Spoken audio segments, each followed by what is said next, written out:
My dear students, welcome to our online video coaching for BSc Maths. My name is J.VIJAYAMOHAN, the director of capsthampanoor.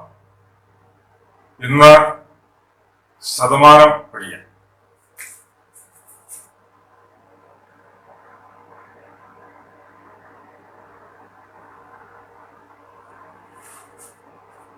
ശതമാനത്തിന് ഇംഗ്ലീഷിലുള്ള percentage എന്ന് പറയും.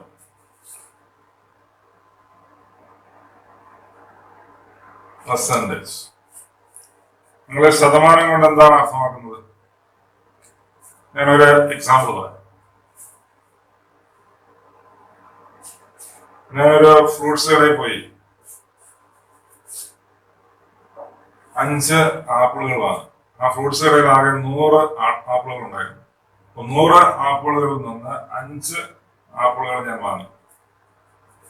100 എണ്ണത്തിൽ നിന്ന് 5 എണ്ണം വാങ്ങി. അപ്പൊ എനിക്ക് പറയാം 5% ആപ്പിളുകൾ വാങ്ങി എന്ന് പറയാം. അപ്പൊ 100 എണ്ണം ഉണ്ടായിരുന്നത് എത്രണ്ണം വാങ്ങിയത്? 5 എണ്ണം. അപ്പൊ ശതമാനം എന്ന് പറഞ്ഞാൽ ശതം എന്ന് പറഞ്ഞാൽ 100 എന്നാണ്, മാനം എന്ന് പറഞ്ഞാൽ അളവെന്നാണ്. അപ്പൊ 100ന്റെ അളവെന്നാണ്, 100ന്റെ ബേസ് എന്ന് പറയുന്നതാണ്. അപ്പൊ 100 എണ്ണത്തിൽ 5 എണ്ണം വാങ്ങിയെങ്കിൽ അത് 5%. അത്രേ ഉള്ളൂ. 100ന്റെ ബേസിലാ പറയുന്നത്. 100 എണ്ണം ആപ്പിൾ 100 ആപ്പിൾ ഉണ്ടായിരുന്നത് 5 ആപ്പിൾ വാങ്ങിയപ്പോൾ 5% ആപ്പിൾ സേമാണ്. ഇത് മറിച്ച് ആ ഫ്രൂട്ട്സ് കടയിൽ 200 ആപ്പിൾ ഉണ്ടായിരുന്നു വിചാരിക്കുക. ഞാൻ 5% തന്നെയാണ് വാങ്ങുന്നത്. 100ന് 5 ആണല്ലോ. 100ന് 5 ആകുമ്പോൾ 200 10 അല്ലേ? ഇതിന്റെ ഇരട്ടിയല്ലേ? ഇവിടെ ഇരട്ടി വരും. എവിടെ എടുത്ത ശതമാനത്തിന് മാറ്റമില്ല. 100ന് 5 ആകുമ്പോൾ 5%. അപ്പൊ 100ന് 5 ആണ്, 200ന് 10 ആണ്. 200ന്റെ 5% 10 എന്നാണ് അർത്ഥം. ശതമാനങ്ങൾക്ക് മാറ്റമില്ല, എണ്ണത്തിന് മാറ്റമുണ്ട്. എണ്ണത്തിന് ആപ്പിളുകളുടെ എണ്ണത്തിന് മാറ്റം വരുമ്പോ ഒരേ ശതമാനം എടുത്താലും കിട്ടുന്ന ആപ്പിളുകളുടെ എണ്ണം വ്യത്യസ്തമായി. 100ന്റെ 5% 5ആണെങ്കിൽ 200ന്റെ 5% 10 ആണ്. അങ്ങനെയാണെങ്കിൽ 300ന്റെയോ 5%? ഇതിന്റെ 3 ഇരട്ടിയല്ലേ? അപ്പൊ ശരി. ശതമാനത്തിന് ഈ സിമ്പലാണ് നമ്മൾ കൊടുത്തിരിക്കുന്നത്, നമ്മൾ പഠിച്ചിട്ടുണ്ട്. അപ്പൊ 5% നമ്മൾ എങ്ങനെയാണ് ഇവിടെ എഴുതിയത്? ഇതിനെങ്ങനെയാണ് ഡിഫൈൻ ചെയ്യുന്നത്? 5/100 നേരത്തെ പറഞ്ഞല്ലോ, 100ൽ 5, അതാണ് 5%. ഇനി ഇങ്ങനെ പറയുന്നതിന് പകരം നോക്കൂ, 200ന്റെ 5% 10. അത് ഇങ്ങനെയും ചെയ്യാം. 200 ഇൻറ്റു അതിന്റെ 5%, 100ൽ 5 അല്ലേ? 200ന് 5% കൊണ്ട് ഇൻറ്റു ചെയ്താൽ മതി. 200 ഇൻറ്റു 5/100 കിട്ടുന്ന സമയത്ത് 10 കിട്ടില്ലേ? 300ന്റെ 5% 15 കിട്ടിയില്ലേ? 100ന്റെ 5% ചെയ്യേണ്ട ആവശ്യമില്ല, നമുക്ക് അറിയാം. എന്നാൽ എങ്ങനെ എഴുതും? 100ന്റെ 5%. 100നെ 5% കൊണ്ട് 5/100 കൊണ്ട് ഗുണിക്കുന്നു. 5 ഇങ്ങനെ ചെയ്യേണ്ട കാര്യമില്ല. 100 കൂടെ പറയാം. 100ന് 5 ആണ്, 200ന് 10 ആണ്, 300ന് 15 ആണ്. ഇങ്ങനെ റൗണ്ട് ഫിഗേഴ്സ് വന്നു കഴിഞ്ഞാൽ നമുക്ക് വളരെ ഈസി ആയിട്ട് ചെയ്യാം.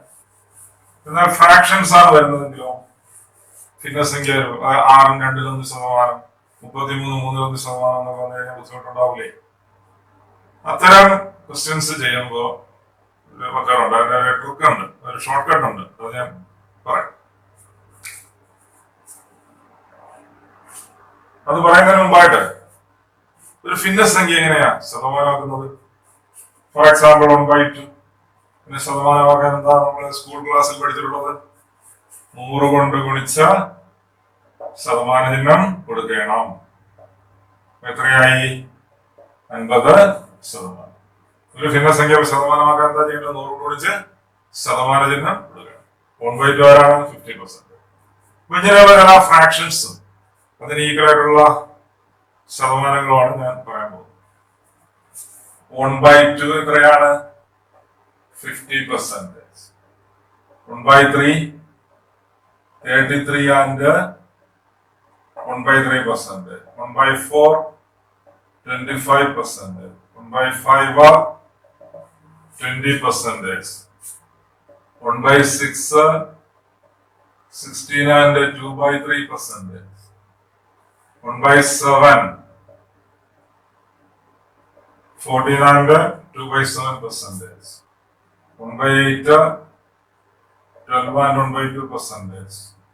1/9, 11 and 1/9%. 1/10, 10%. 1/11, 9 and 1/11%. 1/12, 8 and 1/3%. 1/16, 6 and 1/4%. ഇത്രയും വളരെ ഇമ്പോർട്ടൻ്റ് ആണ്. എക്സാമിനേഷൻ ഈ ടൈപ്പ് ക്വസ്റ്റ്യൻസ് വന്നിട്ടുണ്ട്. PSC degree level examination, PSC LD ക്ലർക്കിനും ഡിഗ്രി ലെവൽ എക്സാമിനേഷൻ. PSCക്ക് സ്ഥിരമായിട്ട് ഒരു സംഖ്യയുടെ ഇത്രയും ഇങ്ങനെയുള്ള ശതമാനങ്ങൾ ചോദിക്കാറുണ്ട്. ഇവിടെ ഞാൻ ആകെ 12 എണ്ണം പറഞ്ഞിട്ടുണ്ട്. പഠിക്കുന്നത് ബൈ ഹാർട്ട് ആകണം. 1/2 50%, 1/3 33, 1/3%, 1/4 25%, 1/5 20. അപ്പൊ ഇവിടെ 1/4ന്റെ പകുതിയാണ് 1/8, അങ്ങനെ നേരെ പകുതി വന്നിട്ടുണ്ട്. 1/3യുടെ പകുതിയാണ് 1/6. ഇത് ഒരു സാധനത്തിന് 3ആയിട്ട് ഭാഗത്തിൽ ഒരു ഭാഗമാണ്. ഇത് അതേ സാധനത്തിന് 6ആയിട്ട് ഭാഗിച്ചതില് ഒരു ഭാഗമാണ്. അപ്പൊ നേരെ പകുതിയില്ല. ഇത് 3 കഷ്ണങ്ങളാക്കിയ ഒരു ഭാഗം, ഇത് 6 കഷ്ണങ്ങളാക്കിയ ഒരു ഭാഗം. അപ്പൊ നേരെ അതിന്റെ പകുതിയാണ്. ആൻസർ അതിന്റെ പകുതിയായി. അപ്പൊ അങ്ങനെ പറയാൻ പറ്റും. അതുപോലെ 1/10 മാത്രം 10%. പിന്നെ ഇത് ഓർക്കേണ്ടത് 1/9 മാത്രം 11 and 1/9%. ഇത് നമ്മൾ തെറ്റിപ്പോകരുത്. ഇതും തമ്മിൽ തെറ്റിപ്പോകരുത്. ഇവിടെ ഛേദം 9 വരുമ്പോൾ ഇവിടെയും ഛേദം 9 തന്നെ. ഇവിടെ ഛേദം 11 വരുമ്പോൾ ഇവിടെയും ഛേദം 11. അങ്ങനെ പഠിച്ചാൽ 2ലും 9 11 മാത്രമേ ഉള്ളൂ. അപ്പൊ 9 എന്ന് പറയുന്നത് അല്ലെ 1/9 എന്തോ 11 and 1/9%. 1/11 9 and 1/11%. ഇത്രയും നമ്മൾ പഠിക്കണം. കൂടാതെ ഒരു കാര്യം കൂടി, ചിലപ്പോ നമുക്ക് ക്വസ്റ്റ്യൻ ഇങ്ങനെ വരാം. 500ന്റെ 66 3/2%. 66 3/2%. ഈ 33 3/1% ഇരട്ടിയല്ലേ ഇത്? 3/1 ഇരട്ടി എന്താണ്? 3/2 അല്ലെ? 2/3 ആണ്. അപ്പൊ അതുകൂടി അപ്പൊ 13 ഉണ്ട്. അത് ഇത്രയും പഠിക്കണം. ഇനി ഞാൻ ഇതിനെ ബേസ് ചെയ്ത് എങ്ങനെയാണ് അത് സിമ്പിൾ ആയിട്ട് ചെയ്യുന്നത് ഒരു ക്വസ്റ്റ്യൻ ഞാൻ ഇവിടെ എഴുതുകയാണ്. 300ന്റെ 33 3/1% എത്ര? 300ന്റെ 33 3/1% എത്ര? അല്ലെങ്കിൽ 300ന്റെ 33 3/1% എന്ന് പറഞ്ഞിട്ട് ഓപ്ഷനിൽ കാണും. ഇത് ഡിഗ്രി ലെവൽ എക്സാം ആണല്ലോ. LDC ആണ്, മലയാളത്തിലാണല്ലോ ഇപ്പോൾ ഉള്ളത്. ഡിഗ്രി ലെവലിന് ഇംഗ്ലീഷിലാണല്ലോ ഇതുവരെ ഇപ്പോൾ ഉള്ളത്. അപ്പോ ഇത് ഇംഗ്ലീഷിലാണ് ചോദിക്കുന്നതെങ്കിൽ എങ്ങനെയാണ്? 33 and 1/3% ഓഫ് 300 എന്നായിരിക്കും. 300ന്റെ 33 3/1% എത്രാന്ന് ചോദിക്കുന്നു. അത് ഇംഗ്ലീഷിലാവുമ്പോൾ എങ്ങനെ 33 and 1/3% ഓഫ് 300 എന്നല്ലേ? അപ്പൊ 300ന്റെ 5% എങ്ങനെയാകാമെന്ന് നേരത്തെ പറഞ്ഞല്ലോ. ഇങ്ങനെ എഴുതി കിട്ടും അല്ലെ? അതുപോലെ ഇവിടെ 300ന്റെ 33 3/1% കാണാൻ ശ്രമിച്ചാൽ എന്തായിരിക്കും അവസ്ഥ? മോറൽ ഇവിടെ 33 3/1 എഴുതണം. ഇതൊരു മിശ്ര ഭിന്നമാണല്ലോ. ഇത് ഇനി വിഷമ ഭിന്നമാകണം. ഇത്തിരി ക്രിയകളൊക്കെ വരും അല്ലെ? ഇത്തിരി പരിപാടിയുണ്ട്. അത്ര ചെയ്ത് കഴിഞ്ഞാൽ ആൻസർ കിട്ടും. നമുക്ക് അതിലോട്ടൊന്നും പോകണ്ട. ഞാൻ ഈ പറഞ്ഞതനുസരിച്ച് വളരെ സിമ്പിൾ ആയിട്ട് ചെയ്യാം. 300ന്റെ ഇന്ത്യ ഇന്നൊന്നും വിചാരിച്ചാൽ 300ന്റെ ആരാണ് 33 3/1%? 3/1 അപ്പൊ 300ന്റെ 3/1 എത്ര? ഇത്രയേ ഉള്ളൂ. ഏത് വെച്ചുകൂട്ടിയും പറയാൻ ആൻസർ. 300ന്റെ 3/1 എത്ര? 3/1 ഭാഗം എത്ര? 100 അല്ലേ? വളരെ ഈസി ആയിട്ട് ചെയ്തുകൂടെ? മറ്റേ ചെയ്ത് എന്ത് സമയം എടുക്കും? ചിലപ്പോൾ തെറ്റിയും പോകും. മനസ്സിലായോ? 300-നെ 33 മൂന്നിലൊന്ന് ശതമാനം എന്ന് പറയുമ്പോൾ 300 ഇൻറ്റു 3-1. ഇന്ത്യ വരുമ്പോ ഇൻറ്റു എന്ന് വിചാരിച്ചാൽ മതി, അല്ലെങ്കിൽ ഓഫ് വരുമ്പോ ഇൻറ്റു. വേറെ ക്വസ്റ്റ്യൻ പറയാം. 400-ന്റെ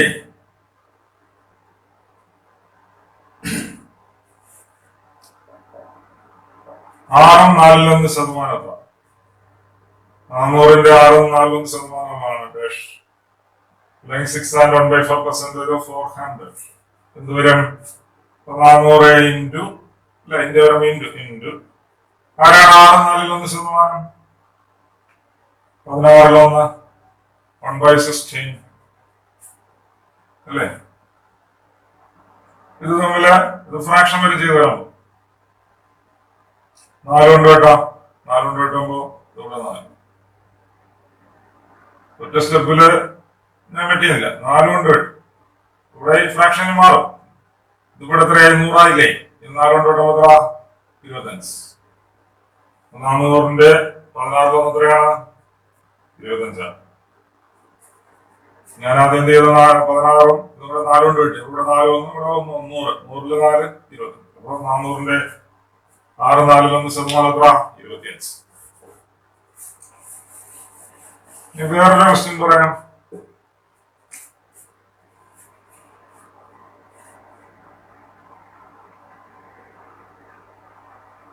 ആയിരത്തി എണ്ണൂറിന്റെ 11.91 ശതമാനം.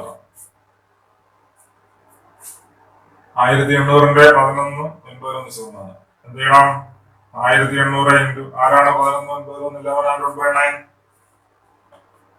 1/9 അല്ലേ? 1/9 കൊടുത്താൽ പോരെ? So the answer is 200. ഇതിന് വളരെ ഈസി ആയിട്ട് ചെയ്യാം, വേറെ പ്രശ്നങ്ങളൊന്നുമില്ല. മനസ്സിലാവുന്നുണ്ടോ? ഇനി